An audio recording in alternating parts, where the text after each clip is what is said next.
अस्सलाम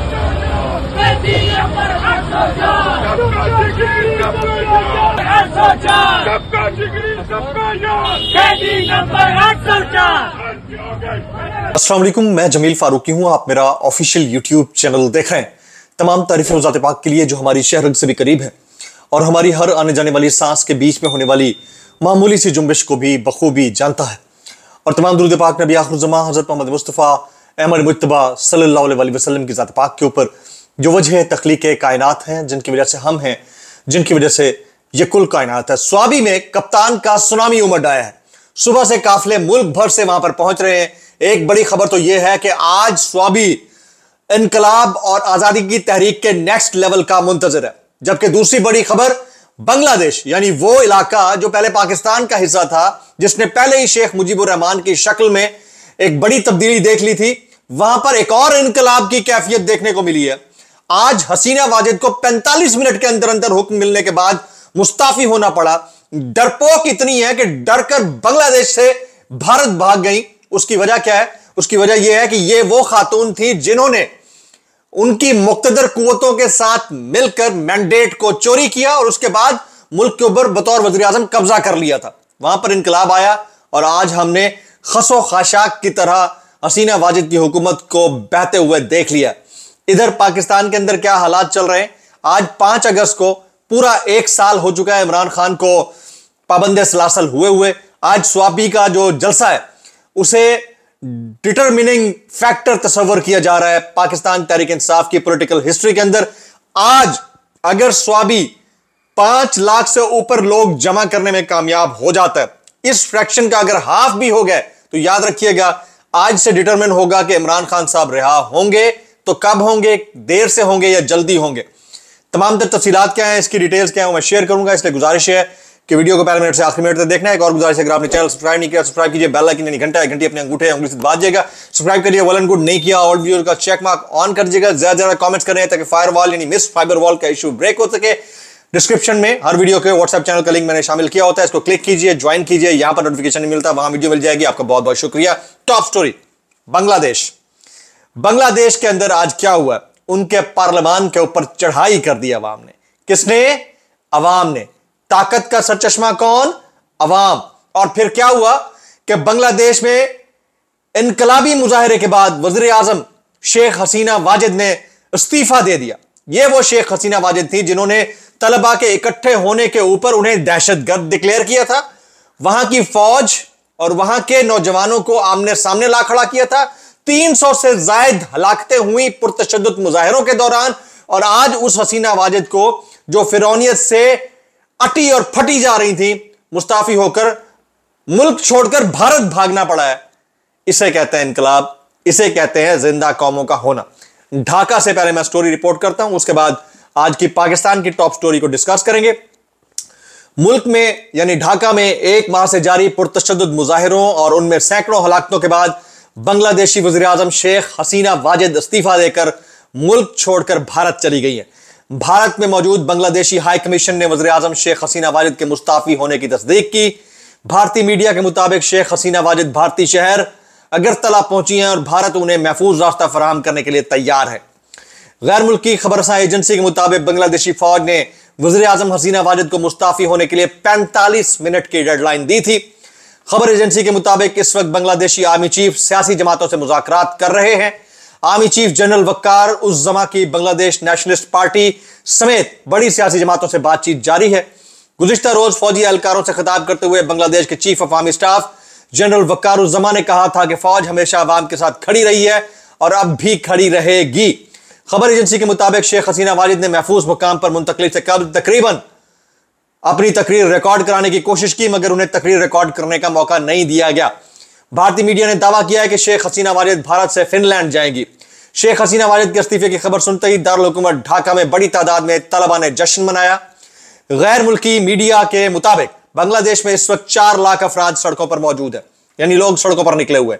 गैर मुल्की मीडिया का बताना है कि दारुल हुकूमत ढाका की तरफ मार्च करने वाले मुजाहिरीन शेख हसीना वाजिद की सरकारी रिहायशगाह में घुस और तोड़ फोड़ भी कर रहे हैं, जबकि मुजाहिरीन सामान भी उठाकर ले गए।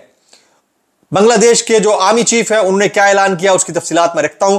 बांग्लादेशी आर्मी चीफ जनरल वकारुज्जमा ने कहा कि शेख हसीना वाजिद ने इस्तीफा दे दिया है और अब मुल्क में अबूरी हुकूमत बनाई जाएगी। आर्मी चीफ ने कौम से अपने खिताब में कहा कि मुल्क में अमन व अमान वापस लाएंगे। शेख हसीना वाजिद ने इस्तीफा दे दिया है और अब अबूरी हुकूमत के कयाम के लिए बातचीत जारी है और इस हवाले से अवामी लीग के सिवा तमाम सियासी जमातों से बातचीत हुई है।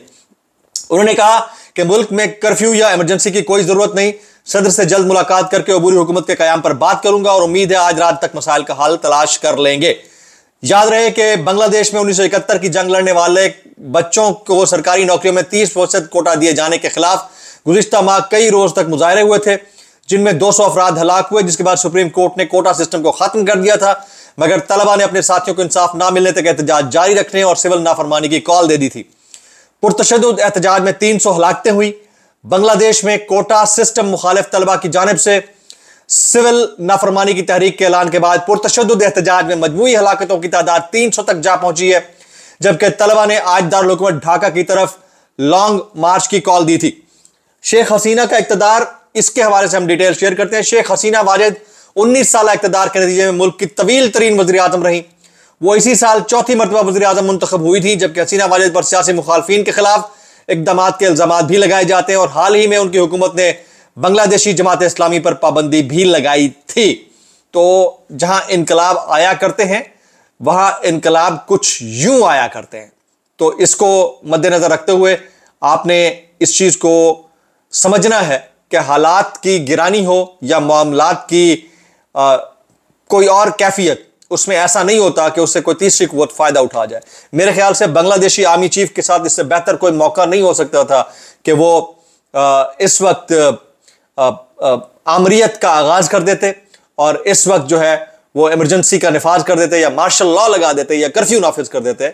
उन्होंने जमहूरियत को ही अवाम की फलाह और बहबूद का वाहिद रास्ता माना है और कहा है कि वो तमाम सियासी जमातों के साथ बातचीत करके अबूरी हुकूमत कायम कर रहे हैं। वरना दुनिया भर में जहां भी जो इस्टेब्लिशमेंट्स होती हैं उनको मौका मिलता है तो इस मौके का फायदा उठाते हुए इमरजेंसी नाफिज कर देती हैं या फिर मार्शल लॉ का ऐलान कर दिया जाता है। वहां पर ऐसा नहीं हुआ।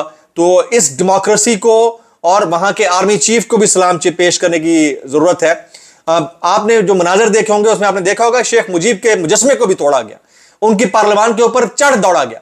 इसके बावजूद कोई ऐसी कैफियत नहीं हुई जिससे लगे कि मार्शल लॉ लगने जा रहा है। स्वाबी में आज जलसा हो रहा है। स्वाबी में जलसे के लिए कराची से लेकर खैबर तक और क्वेटा से लेकर वजीरिस्तान तक से काफले स्वाबी पहुंच रहे हैं।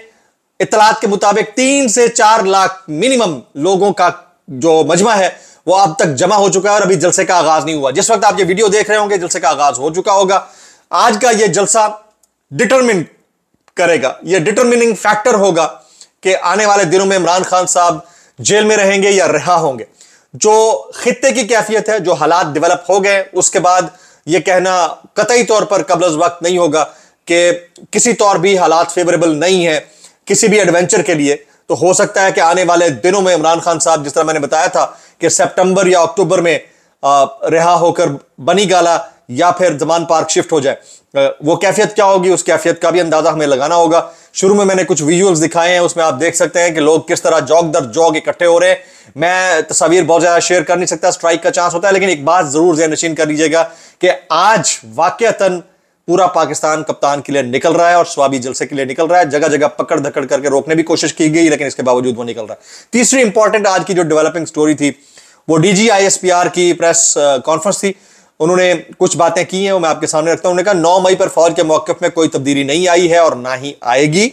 ये जो बयानियां बनाते हैं कि बाढ़ लग गई है और सिक्योरिटी है, तो जो बॉर्डर से चीज आ रही है फौज की सरपरस्ती में आ रही है, उसकी वजह है कि फौज और अवाम में बदइत्मादी पैदा करनी है।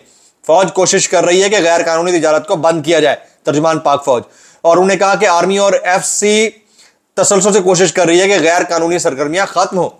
बदकिस्मती से सोशल मीडिया प्रोपेगेंडा बहुत ज्यादा है। डिजिटल दहशतगर्दी के जरिए सोशल मीडिया पर फेक न्यूज, गलत और डॉक्टर्ड तस्वीरें डाली जाती हैं, अवाम के जहन में गलत बातें डाली जाती रही हैं, लेकिन कानून इसके खिलाफ अपना रास्ता इस तरह से नहीं बना रहा।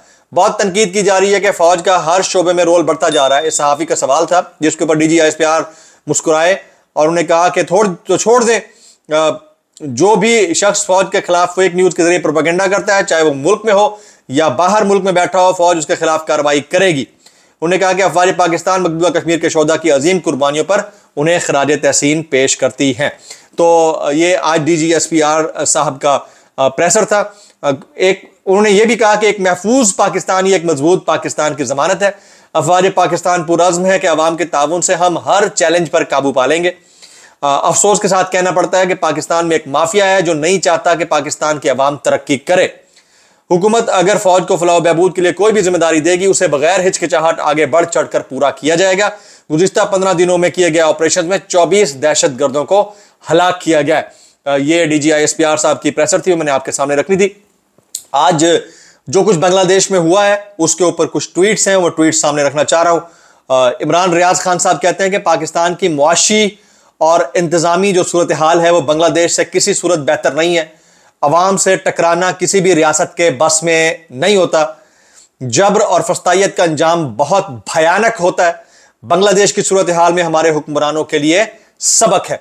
इसके ऊपर हामिद मीर साहब ट्वीट करते हैं बांग्लादेश के मौजूद के ऊपर। वो कहते हैं सियासी मुखालफिन की गिरफ्तारियां, सोशल मीडिया पर कदगने, पाबंदियां और फांसियां। इस औरत ने इक़्तिदार बचाने के लिए ताकत का बेजा इस्तेमाल किया, लेकिन रियासती ताकत को अवामी ताकत के सामने सर झुकाना पड़ा। हसीना वाजद के फरार में सबक यह है कि मुआशी तरक्की सब कुछ नहीं होती, अवामी पाबंदियां काबिल कबूल नहीं होती हैं। तो ये डिटेल्ड जो थे मैंने पॉइंटर्स आपके सामने रख दिए। कोर क्रक्स आज की पूरी डिस्कशन का ये रहेगा कि चाहे वो बांग्लादेश हो या पाकिस्तान या दुनिया का कोई और मुल्क या फिर कोई थर्ड वर्ल्ड कंट्री, याद रखिएगा ताकत का असल सरचश्मा अवाम है और अवाम को रियासत के खिलाफ खड़ा करने वाले हरकारे हर हाल में काबिल गिरफ्त हैं। इस वक्त हुकूमत पाकिस्तान के अंदर एक अनारकी की कैफियत पैदा कर रही है, बिल्कुल उसी तरह जिस तरह बांग्लादेश में हुकूमत ने अवाम और उनके इदारों के दरमियान एक अनारकी की कैफियत पैदा करने की कोशिश की। इससे निकलने की जरूरत है। इससे अगर ना निकला गया तो हालात जिस तरह वहां पर बेकाबू हो गए, खुदा ना ख्वास्ता यहां पर भी हो सकते हैं। एक ही खित्ते के अंदर हम रहते हैं और उसको कंट्रोल करना इतना आसान नहीं होगा। आज पब्लिक निकल रही है, पब्लिक ने रिस्पॉन्ड किया है बिल्कुल उसी तरह जिस तरह 8 फरवरी को रिस्पॉन्ड किया था। बहुत बड़ी तादाद में पब्लिक निकली, हालांकि उनको रोका भी गया है। देखना यह होगा कि कितना बड़ा जलसा होता है और इस जलसे के जो आफ्टर शॉक्स होते हैं वो कितनों को हिलाते हैं। व्लॉग से इतना ही। सब्सक्राइब कीजिए, बेल आइकन कीजिए, दुआ में याद रखिएगा। अस्सलाम वालेकुम रहमतुल्लाहि व बरकातुहू।